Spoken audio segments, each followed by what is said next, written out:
মধ্যপ্রাচ্যে শান্তি ফেরার আশা ক্ষীণ হয়ে আসায় বিশ্ববাজারে মার্কিন ডলার ও জ্বালানি তেলের দাম বেড়েছে। এর প্রভাবে আন্তর্জাতিক বাজারে স্বর্ণের দামে বড় ধরনের পতন হয়েছে। মঙ্গলবার ৩ সপ্তাহের মধ্যে সর্বোচ্চ অবস্থান থেকে স্বর্ণের দাম এক ধাক্কায় অনেকটা নিচে নেমে গেছে।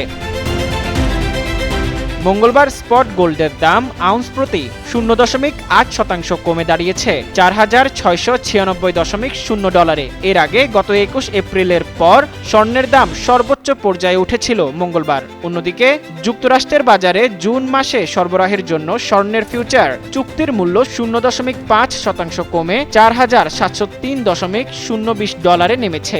বাজার বিশ্লেষকরা বলছেন, মূলত ভূরাজনৈতিক অস্থিরতা এবং যুক্তরাষ্ট্রের মুদ্রাস্ফীতির তথ্য আসার আগে বিনিয়োগকারীদের সতর্ক অবস্থানের কারণে এই দরপতন। বাংলাদেশের প্রথম 5D AI ইনভার্টার যুক্ত সর্বোচ্চ বিদ্যুৎ সাশ্রয়ী যমুনা এয়ার কন্ডিশনার।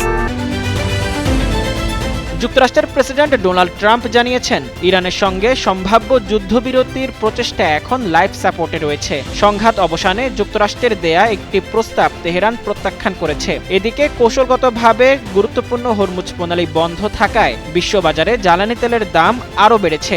সাক্সো ব্যাংকের কমোডিটি স্ট্র্যাটেজি প্রধান ওলে হ্যানসেন বলেন, জ্বালানি তেলের ক্রমবর্ধমান দাম মার্কিন বন্ড ইল্ড এবং ডলারের মানকে শক্তিশালী করছে। এর ফলে বিনিয়োগকারীরা স্বর্ণের চেয়ে ডলারের দিকে বেশি ঝুঁকছেন। স্বর্ণের পাশাপাশি অন্যান্য মূল্যবান ধাতুর দামও কমেছে। রূপার দাম 3% কমে আউন্স প্রতি 83.50 ডলারে দাঁড়িয়েছে।